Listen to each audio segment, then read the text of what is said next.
morning. Hello. There we go. I had a couple scrolling wheels for a second, but looks like we're all here. Good. Hi. Welcome. Happy Friday. Yay for the weekend. For those who work weekdays, I'm sure that you're looking forward to your weekend. For me, like my work week is really usually bigger on weekends, but I'm also happy about that. Um, I'm in the midst of doing this project that is all consuming, and it will be pretty much done today. I've got to mail out like about 20 different boxes of things to different people. And I've been dyeing veils for the priestesses who have completed the first year of our Via Carmen Pythia program. So that has been my, big project this week. It's by the end, it will be 8 different dye baths that I've prepared and doing 3 veils or so per dye bath. In one case, I did them and then I wasn't satisfied with the color, so I went back and did them again.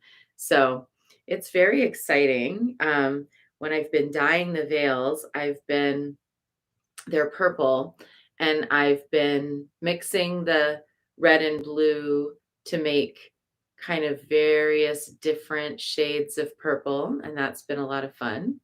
And I put a piece of heart-shaped amethyst in there along with some wild mountain tea that was from Mount Parnassus in Delphi and put that into the dye bath. So it's this magical process that's happening. And I'm doing several per day, and I've got 3 in the bath right now, and then I'm going to have 2 more, maybe 3 more to do over the weekend, but it's all happening. And we are getting ready in the temple for our winter priestess retreat, which is next week. And that retreat is for those who have finished at least 1 year of one of our programs. And we've got about almost 30 women going to be coming either online or in person. And we are just going to have so much fun and do so much magic. And I can't wait. So excited. So, preparing for this joyous, festive, seasonal thing. It's not Christmas. It's not New Year's. It's Winter Priestess Retreat. That's like Christmas in the temple. It's Yule in the temple. And I love to gather under the antlers of the dear mother.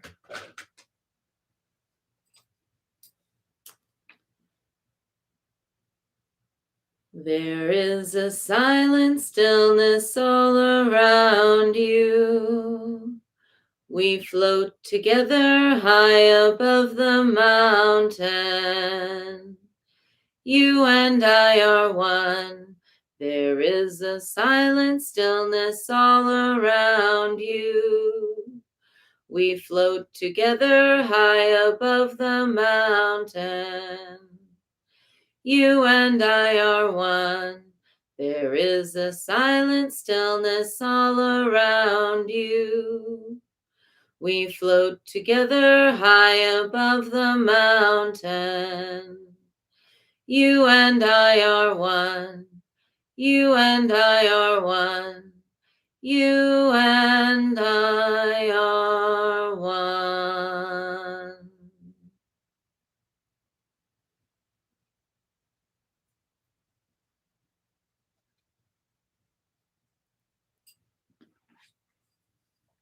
And we have started working with the Wild Goddess Oracle by Amy Zerner and Monty Farber. It's a 52 card deck with a guidebook. It's so funny. I wasn't sure. I had thought we were going to use the Priestesses of Light deck for this month, but that ended up being our November deck, which next year it'll be different. But then I thought, oh, I really need a different deck for December. And I was looking online, did I need a new deck? And, where would I find? And then I realized I had pre-ordered this one and it arrived just in the perfect time. So meant to be, meant to be. And our card today is the Maya. The Maya. Maya is the shimmering, rippling landscape of appearances. It's the play of the divine through the artistic medium of what we think is reality. Allow past mistakes to help you see through all illusions so you can understand and act upon what you know is real and what is false. And let's go a little deeper with this card.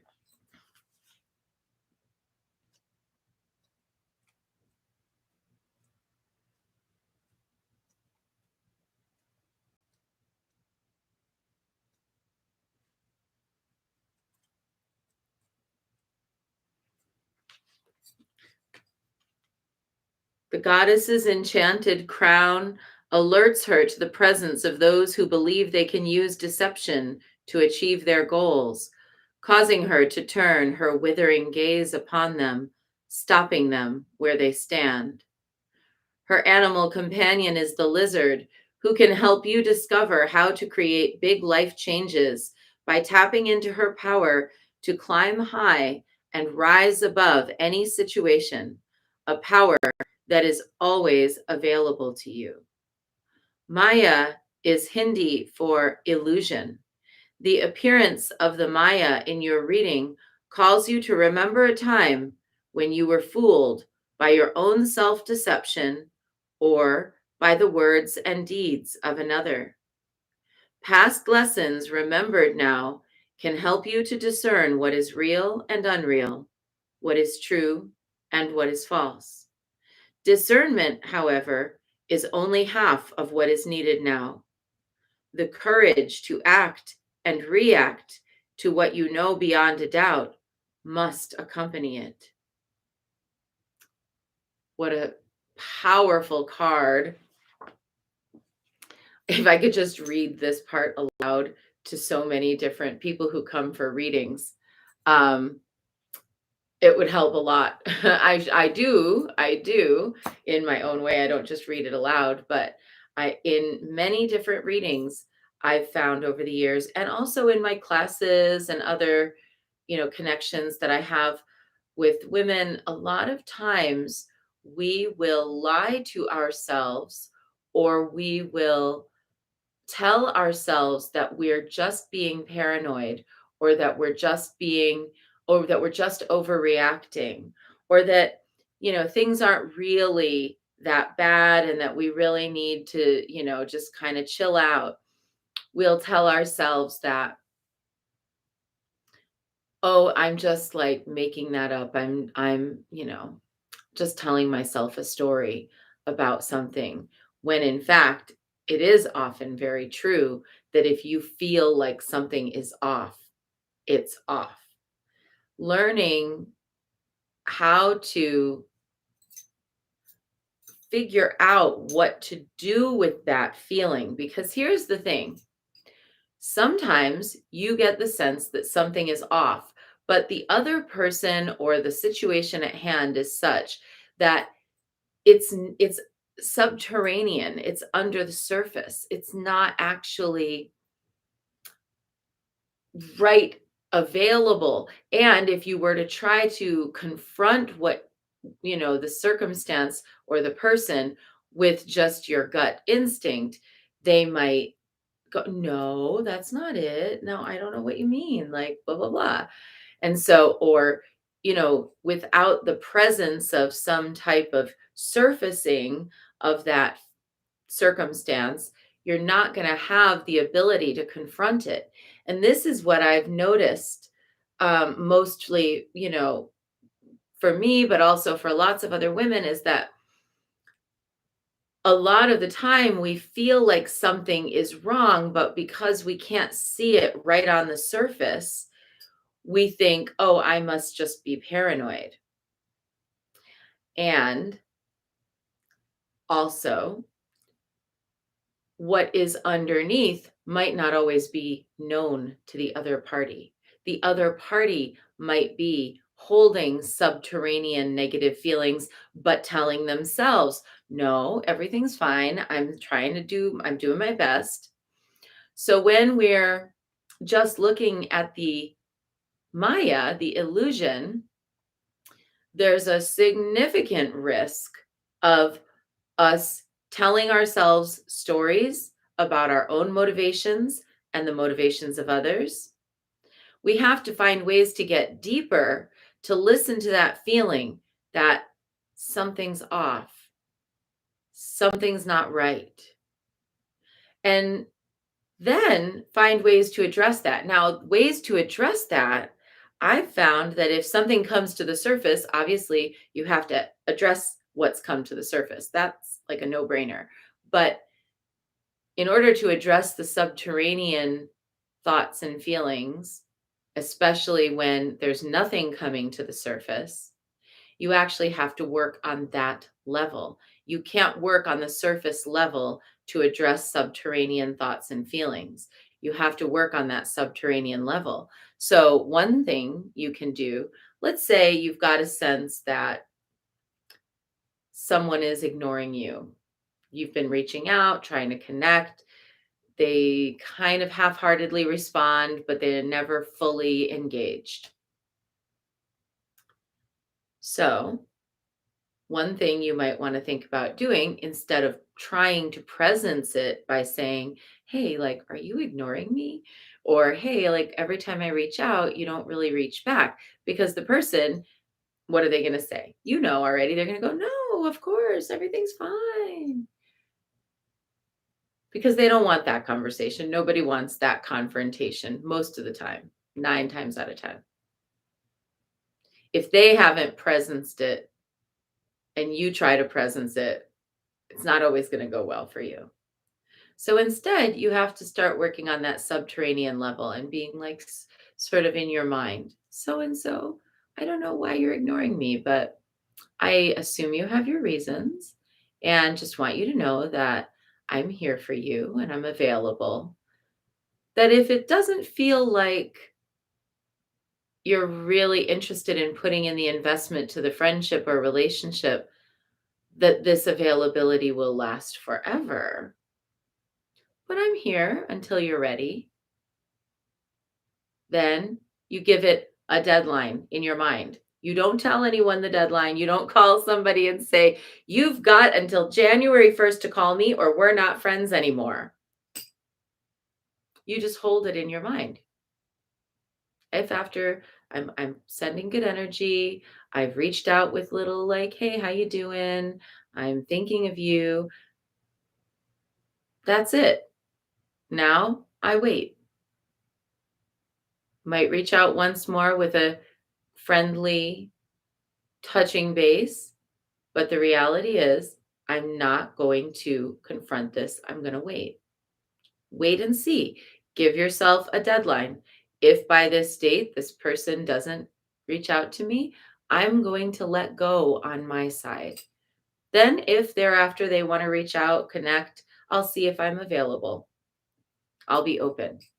I'll be willing, but I'm not going to continue to feel an obligation to a connection where the other person isn't wanting to connect. This is just one example. This also works for like if somebody's talking about you behind your back, or if there's other subterranean things going on, like you're worried about somebody doing something financially weird with you or stuff like that.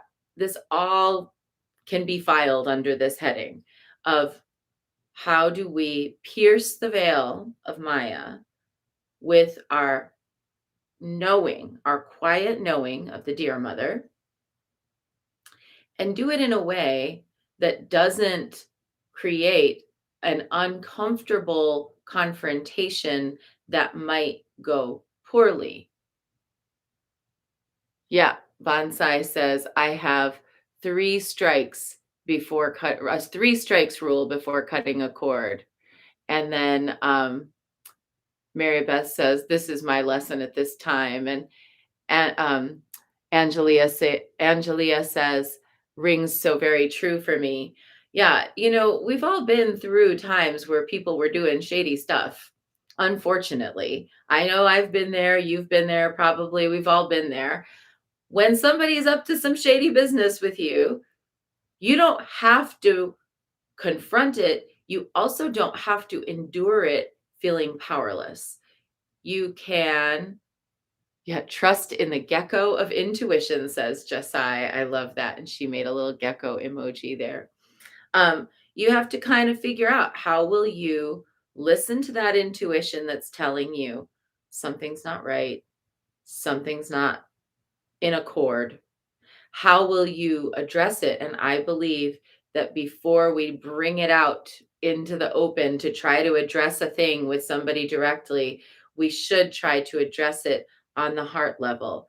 Because, this technique of giving yourself like a month, sort of giving the situation a month and addressing it at the heart level, means that if, let's say, after a month, you're still feeling that way, and the behavioral pattern of the other person has not yet changed, then your intuition is probably correct.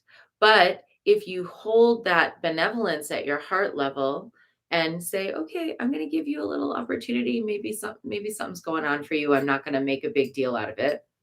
If you do that and hold that energy for a month, and then the person does come back around, does say, oh, it's just been really hard lately, and thanks for being so patient with me, then you can kind of get to the point where it's like, okay, that was me being a little paranoid or sensitive. I was feeling super sensitive. And then you can say that if that person comes back and is like, thank you so much for being so patient.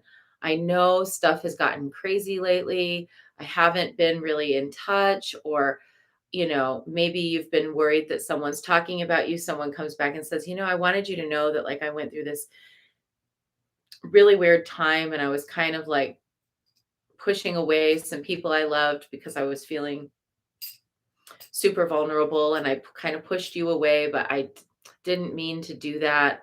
I'm, sorry. Then you have that open door to say, hey, I did feel like something was a little bit going on, but I just figured if it was meant to be, we would reconnect, everything would work out, and here we are. And so we don't need to worry. And then you can acknowledge and let go and move on. No paranoia, no distress, because people will people.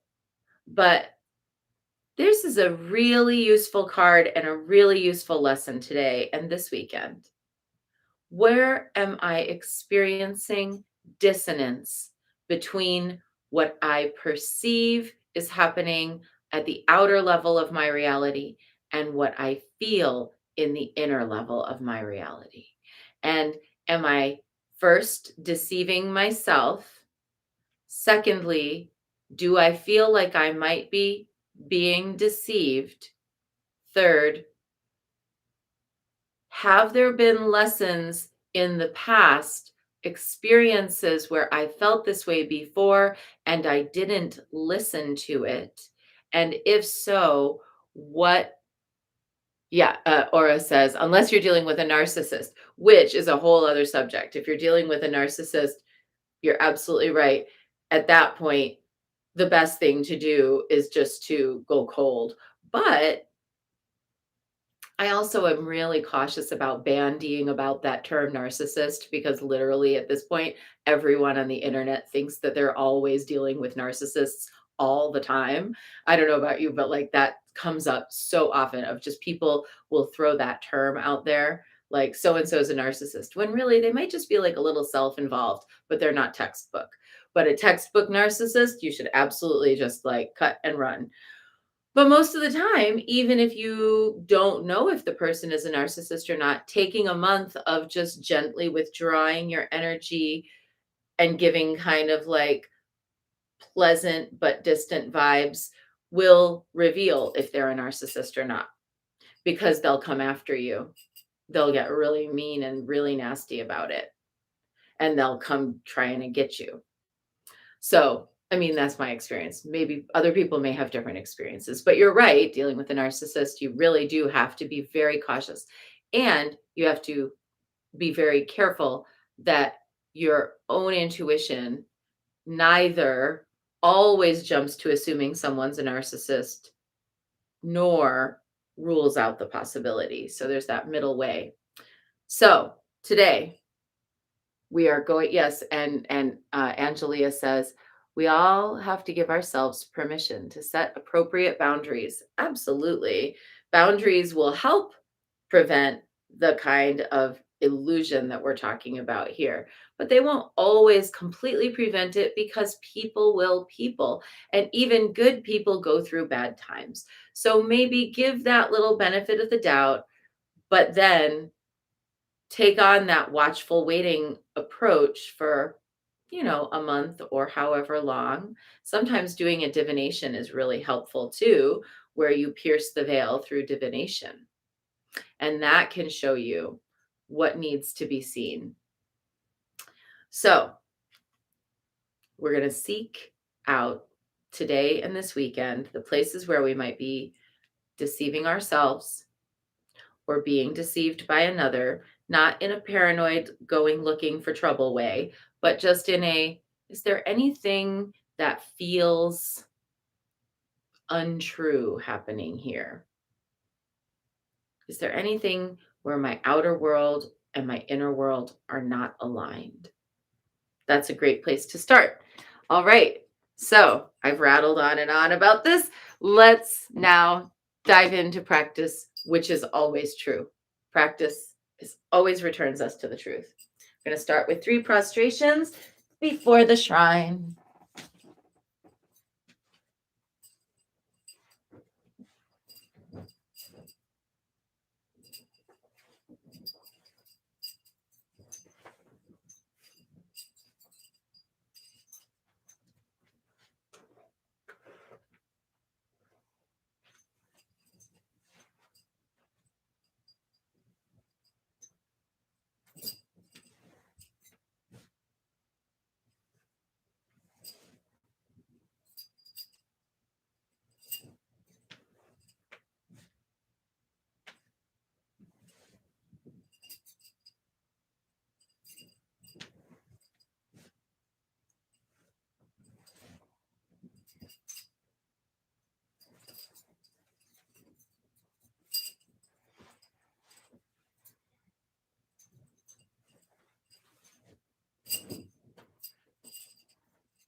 Okay, and to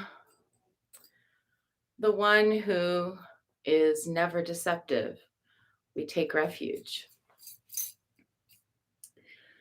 Namo Guru Be. I take refuge in the inner teacher. Namo Buddhaye. I take refuge in the great mother of compassion. Namo Dharmaye.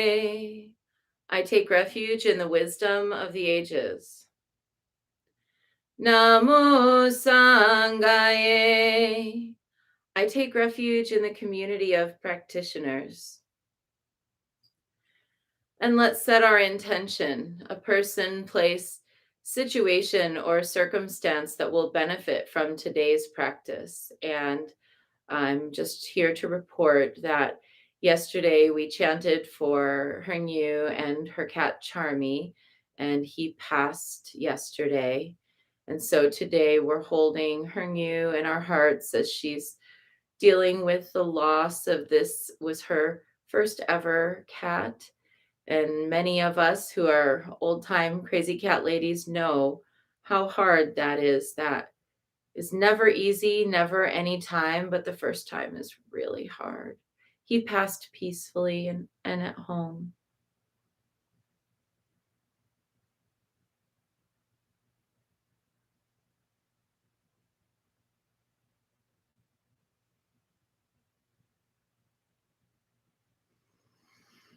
And let's recite the Four Immeasurables.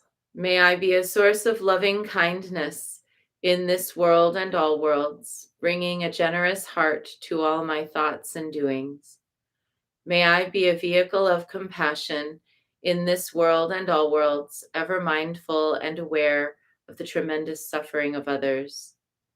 May I be a brimming vessel of joy in this world and all worlds, delighting in the happiness of others as their suffering is alleviated. May I be a balance point of equanimity in this world and all worlds, seeing all as equals and all as deserving of goodness. And let's make our offerings.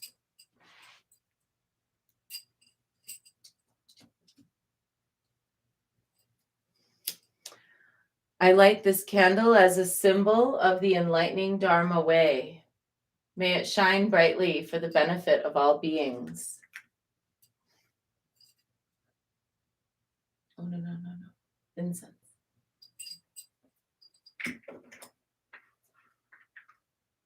I light this incense as an offering for Guanxin, she who hears the cries of the world, mother of all.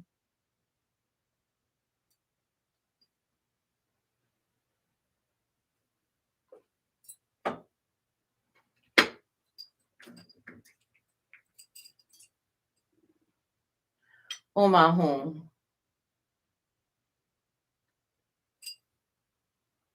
Omahum. Omahum. Omahum. Omahum. Omahum. Omahum.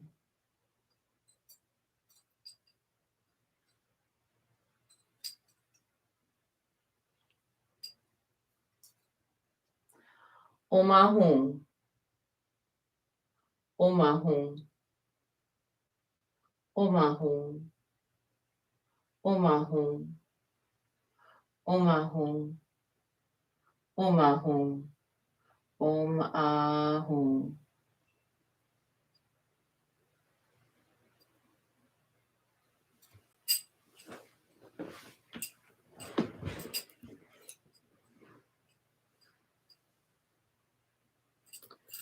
Reverently, I prostrate with my body, speech, and mind and present clouds of every type of offering, actual and virtual. I confess all my destructive actions accumulated since beginningless time and rejoice in the meditation of all holy and ordinary beings. Please, Guanyin, remain until the end of samsaric existence and turn the wheel of Dharma for sentient beings. I dedicate my own merits and those of others to the great enlightenment.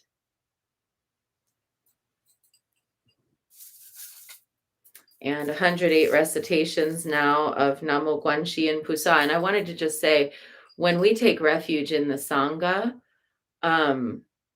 that's exactly this card today. That's exactly why we take refuge in the Sangha. Because if somebody is on their Dharma path, that kind of subterranean resentment and stuff like that might cause, or gossip or things like that might cause um, rifts or dishonesty in relationships, is something that we're working on all the time. We bring ourselves to refuge in the Sangha because the Sangha, the community of practitioners, is a safe place for our practice. So let's today really keep that in mind, that the Sangha that we create here doing our personal work, our meditation, is a place of honesty, and that place of honesty relies on our individual honesty, our individual transparency, our individual ability to deal with our stuff so that we won't spill it onto others. Namo Guanxi Yin Pusa, Namo Guanxi Yin Pusa, Namo Guanxi Yin Pusa, Namo Guanxi Yin Pusa, Namo Guanxi Yin Pusa, Namo Guanxi Yin Pusa, Namo Guanxi Yin Pusa, Namo Guanxi Yin Pusa. Namo Guanxi Yin Pusa, Namo Guanxi Yin Pusa, Namo Guanxi Yin Pusa, Namo Guanxi Yin Pusa, Namo Guanxi Yin Pusa, Namo Guanxi Yin Pusa, Namo Guanxi Yin Pusa, Namo Guanxi Yin Pusa. Namo Guanxi Yin Pusa, Namo Guanxi Yin Pusa, Namo Guanxi Yin Pusa, Namo Guanxi Yin Pusa, Namo Guanxi Yin Pusa, Namo Guanxi Yin Pusa, Namo Guanxi Yin Pusa, Namo Guanxi Yin Pusa. Namo Guanxi Yin Pusa, Namo Guanxi Yin Pusa, Namo Guanxi Yin Pusa, Namo Guanxi Yin Pusa, Namo Guanxi Yin Pusa, Namo Guanxi Yin Pusa, Namo Guanxi Yin Pusa, Namo Guanxi Yin Pusa. Namo Guanxi Yin Pusa, Namo Guanxi Yin Pusa, Namo Guanxi Yin Pusa, Namo Guanxi Yin Pusa, Namo Guanxi Yin Pusa, Namo Guanxi Yin Pusa, Namo Guanxi Yin Pusa, Namo Guanxi Yin Pusa. Namo Guanxi Yin Pusa, Namo Guanxi Yin Pusa, Namo Guanxi Yin Pusa, Namo Guanxi Yin Pusa, Namo Guanxi Yin Pusa, Namo Guanxi Yin Pusa, Namo Guanxi Yin Pusa, Namo Guanxi Yin Pusa. Namo Guanxi Yin Pusa, Namo Guanxi Yin Pusa, Namo Guanxi Yin Pusa, Namo Guanxi Yin Pusa, Namo Guanxi Yin Pusa, Namo Guanxi Yin Pusa, Namo Guanxi Yin Pusa, Namo Guanxi Yin Pusa. Namo Guanxi Yin Pusa, Namo Guanxi Yin Pusa, Namo Guanxi Yin Pusa, Namo Guanxi Yin Pusa, Namo Guanxi Yin Pusa, Namo Guanxi Yin Pusa, Namo Guanxi Yin Pusa, Namo Guanxi Yin Pusa.